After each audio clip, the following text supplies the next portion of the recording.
The minute हमने last कहाँ तक किया था, लेट मी जस्ट चेक। हाँ, तो हमने ये देख लिया था कि इस पॉलिसी से पी जो है वो आपका नया वो आ जाएगा इक्विलिब्रियम, राइट। इतनी बात हो गई थी हमारी हाँ, यहाँ तक वी हैड एंडेड, राइट। अब ब्रैंडर स्पेंसर ने ये बता दिया कि कैसे ट्रेड पॉलिसी नेशनल वेलफेयर को इम्प्रूव करने में हेल्प कर सकती है।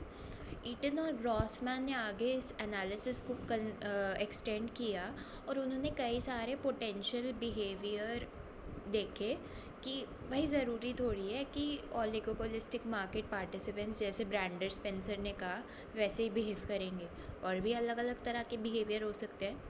उसका क्या मतलब है उसमें मैं अभी आऊँगी। तो उन्होंने उन अलग अलग कंडीशंस में देखा कि क्या क्या किस किस तरह की पॉलिसी को करना चाहिए, क्या आपको एक्सपोर्ट पे टैक्स लगाना चाहिए, सब्सिडी देनी चाहिए, क्या करना चाहिए, ठीक है। तो उन्होंने कहा कि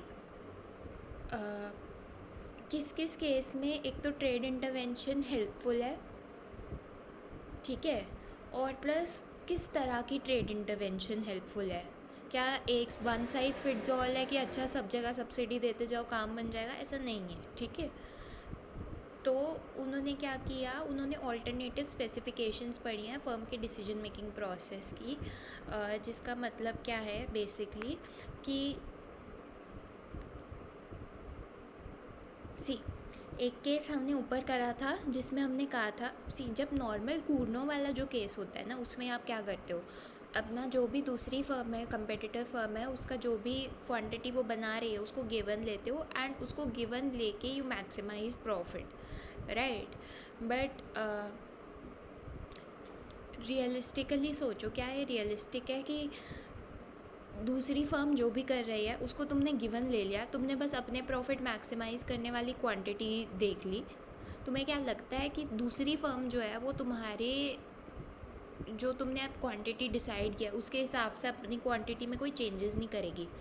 मतलब तुम तो ऐसे पत्थर की लकीर मान के चल रहे हो ना कि वो अगर 50 यूनिट बना रही है तो गिवन कि वो 50 यूनिट बना रही है, मुझे ये करना चाहिए। बट द थिंग इज़ कि जैसे ही तुम वो डिसाइड करते हो कि अच्छा मुझे ये करना चाहिए, लेट्स से मुझे 30 यूनिट्स बनाने चाहिए, तभी वो देखते अच्छा ये 30 यूनिट्स बना रहा है, वैसे ही वो अपने 50 का लेट्स से 40 कर देती है या जो भी कर देती है, चेंज कर देती है। तो अभी हमने केस देखा कि जिसमें rival will not respond by further altering it's quantity choice. Rival change नहीं कर रहा अपनी क्वांटिटी की चॉइस को, ठीक है। ये नॉर्मल कूर्नो वाला केस होता है। हर फर्म इस केस में कंजेक्चर करती है, हर फर्म को लगता है कि एक ज़ीरो रिस्पॉन्स है दूसरे उसके ओपोनेंट से to its own optimal choice, ठीक है। मतलब मैंने अपना ऑप्टिमाइज़ कर लिया है, अब मेरा ओपोनेंट जो है तो कंपेटिटर है वो कुछ रिस्पॉन्ड नहीं करेगा इस ऑप्टिमल चॉइस को, वो ये नहीं करेगा कि अच्छा तुमने ये ऑप्टिमाइज़ किया तो मैं इसके हिसाब से अपना चेंज कर लूँ, नथिंग ऑफ दैट सॉर्ट, ठीक है। लेकिन ये रियलिस्टिक ऑब्वियसली नहीं है, राइट। तो अब हम ज़्यादा ऐसी स्पेसिफिकेशंस में जाएंगे जिधर नॉन ज़ीरो कंजेक्चर्स के बारे में हम बात करेंगे। दिस वाज ज़ीरो कंजेक्चर, ठीक है, ज़ीरो रिस्पॉन्स कंजेक्चर जिसको बोलते हैं कि कोई रिस्पॉन्स नहीं है, ऐसा आपका अजम्पशन है, ठीक है। बट अब नॉन ज़ीरो कंजेक्चर की बात करेंगे जिसमें आपका जो अजम्पशन है वो ये नहीं है कि दूसरा वाला पार्टी रिस्पॉन्ड नहीं करेगा, कुछ ना कुछ आपको पता है कि वो रिस्पॉन्ड करेगा, तो वो आप अज्यूम करके चल रहे हो, ठीक है। हर नॉन ज़ीरो कंजेक्चर, हर जो आपकी अजम्पशन है कि अलग अलग तरह की अजम्पशंस हो सकती है, राइट। कभी कभी आप अज्यूम करोगे, आपको लगेगा कि फ़र्म जो है, जो आपका कंपेटिटर फ़र्म है, वो कभी कभी क्या होगा कि आप खुद को पावरलेस समझोगे, ठीक है। आपको लगेगा कि मैं अगर अपनी क्वांटिटी बहुत ज़्यादा कम भी कर दूँ, सॉरी मैं एक बार फिर से बोलती हूँ, दो अलग अलग तरह के सिनेरियोज़ हम आगे डिस्कस करेंगे, क्योंकि कंजेक्चर कोई एक तरीके का नहीं है ना। एक तो हमने ज़ीरो कंजेक्चर पढ़ा, नॉन ज़ीरो कंजेक्चर भी कोई एक तरीके का नहीं है, अलग अलग टाइप के हो सकते हैं। हो सकता है आप किसी किसी सिनेरियो में आप सोचो कि मैं तो पावरलेस हूँ और जो दूसरी फर्म है उसके पास बेसिकली क्या है कि अगर मैं अपनी क्वांटिटी बढ़ा भी दूँ तो कि जब एक फर्म अपनी क्वांटिटी बढ़ाती है तो क्वांटिटी कंपटीशन में दूसरी फर्म अपनी क्वांटिटी घटा देती है, राइट? बट जब आप खुद को पावरलेस समझते हो तो आपको क्या लगता है कि अगर मैं अपनी क्वांटिटी बढ़ाऊंगा तो सामने वाली जो फर्म है वो अपनी क्वांटिटी घटाएगी, बट बहुत ज़्यादा नहीं घटाएगी।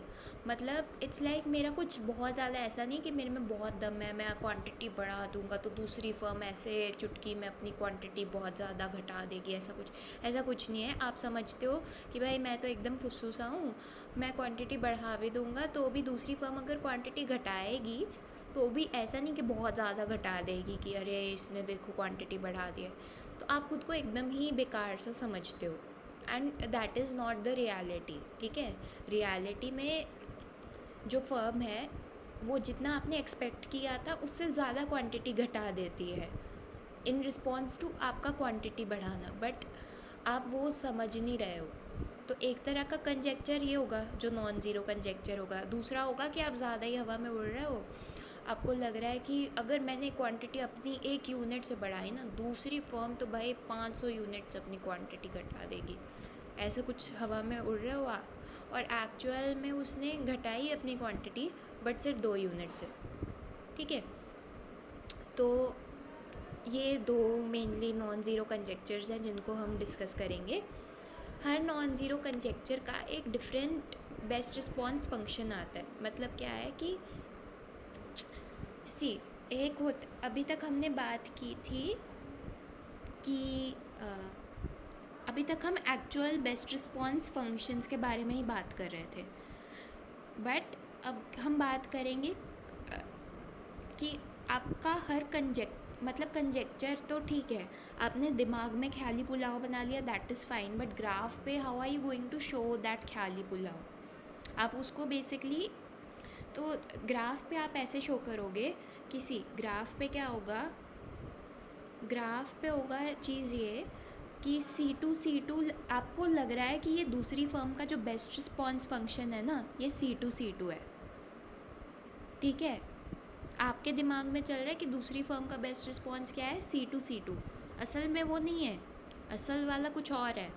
बट अब क्योंकि एक चीज़ है असल वाली और एक चीज़ है एक्सपेक्टेशन वाली, वो 2 चीज़ें अब इसमें ऐड हो गई हैं, तो इसलिए C2 असल वाला नहीं है, वो एक्सपेक्टेड वाला है।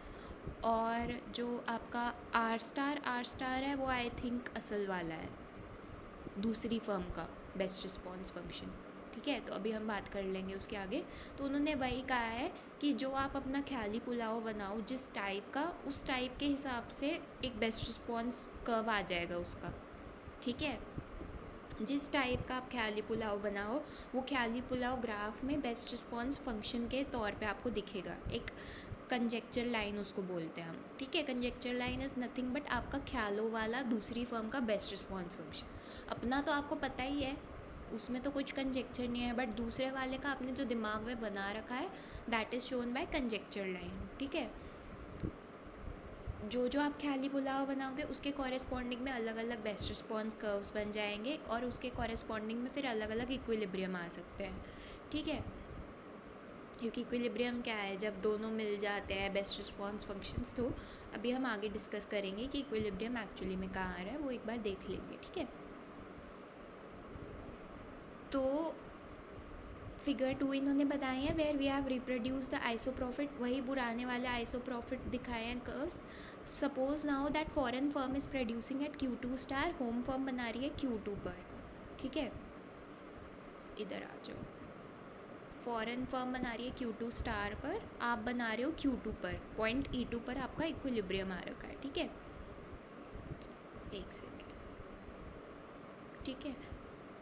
Let the slope of the line C2 indicate the home firm's conjecture about the foreign firm's response to any change in the home firm's output, ठीक है?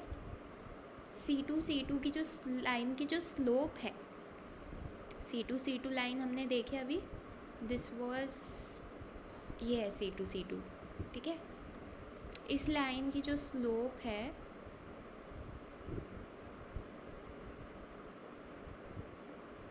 वो स्लोप शो कर रही है होम फर्म का conjecture about the foreign firms response. मतलब वही अगर साफ साफ हिंदी में बोले तो जो अभी हमने बात की कि जब कि आप ख्याली पुलाव बना रहे हो कि अगर मैं अपनी आउटपुट बढ़ाता हूँ, इन्होंने बढ़ाने की बजाय लिख दिया है चेंज, क्योंकि ज़रूरी नहीं है ना बढ़ाओ, हो सकता है आप घटा ही दो अपनी आउटपुट तो, ठीक है।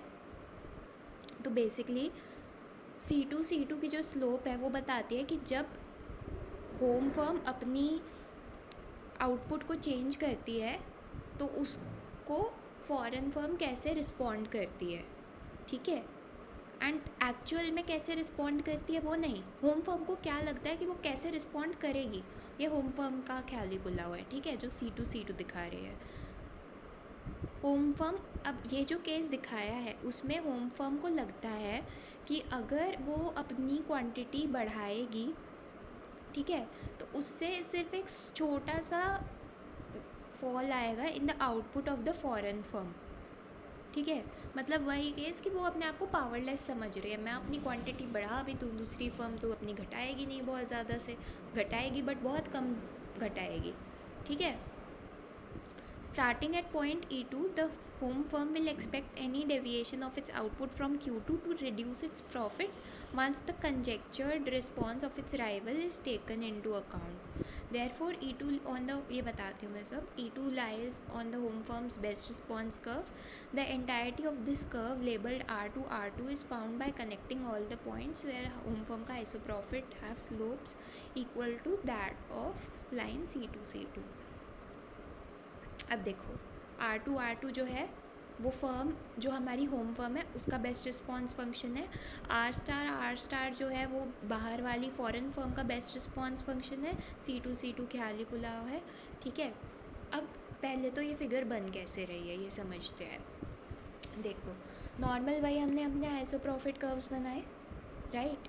पहले हमारे आइसोप्रॉफिट कर्व्स कैसे बनते थे, अगर मैं एक सेकेंड खुद से एनएस खोल के दिखाऊँ तुम्हें, जस्ट अ मिनट। हाँ, पहले हम एक हॉरिजॉन्टल लाइन खींचते थे, राइट, और उस हॉरिजॉन्टल लाइन जब टेंजेंट होती थी आइसोप्रॉफिट कर्व को, तब देखते थे कि भाई इधर हमारा उन पॉइंट्स को जॉइन करके हमारा रिएक्शन कर्व आता था, राइट।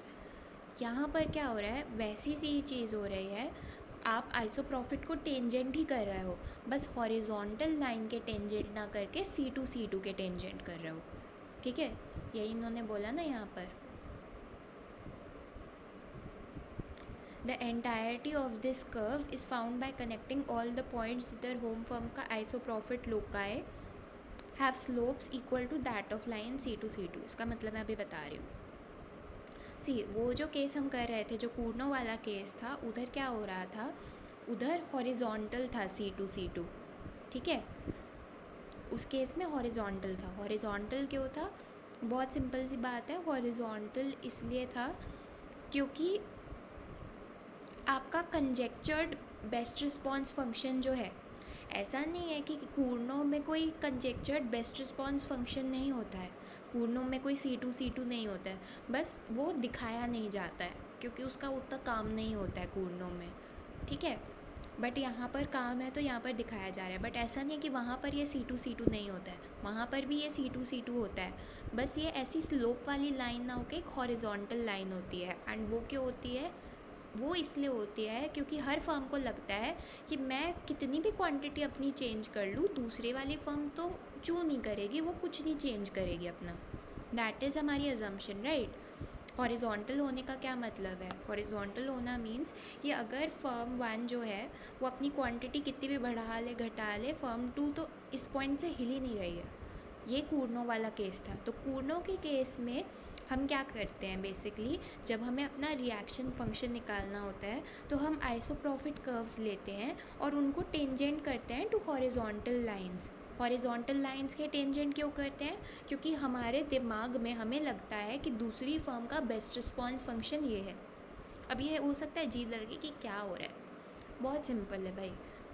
आप रियल लाइफ में प्रॉब्लम सॉल्व करते हो तो आप क्या करोगे, आप एक फर्म हो, क्या करोगे, आपका कुछ थॉट प्रोसेस होगा कि मुझे लगता है कि अगर मैं कुछ भी करूँ ना तो दूसरी फर्म ऐसे रिएक्ट करेगी, उसका रिएक्शन को गिवन लेके कि वो इस तरीके से रिएक्ट करेगी, उसको इनकॉर्पोरेट करके अपने प्लान में आप अपना प्रॉफिट मैक्सिमाइज़ करने की कोशिश कर रहे हो, राइट? तो यहाँ बस वही चीज़ ग्राफिकली हो रही है। जब आप हॉरिजॉन्टल वाला जो आपके दिमाग वाला बेस्ट रिस्पॉन्स फंक्शन है उसको टेंजेंट कर रहे थे to the iso profit curve, तो व्हाट यू आर डूइंग व कि मतलब what you are doing was कि बेसिकली तुमने लिया था आइसो प्रॉफिट कर्व जिसको तुम्हें करना था मैक्सिमाइज़, तुम्हें प्रॉफिट को मैक्सिमाइज़ करना था, और कंस्ट्रेंट क्या था? मतलब सी, हो सकता है तुम्हें लगे कि भाई ये, मैं एक और वीडियो में बताती हूँ।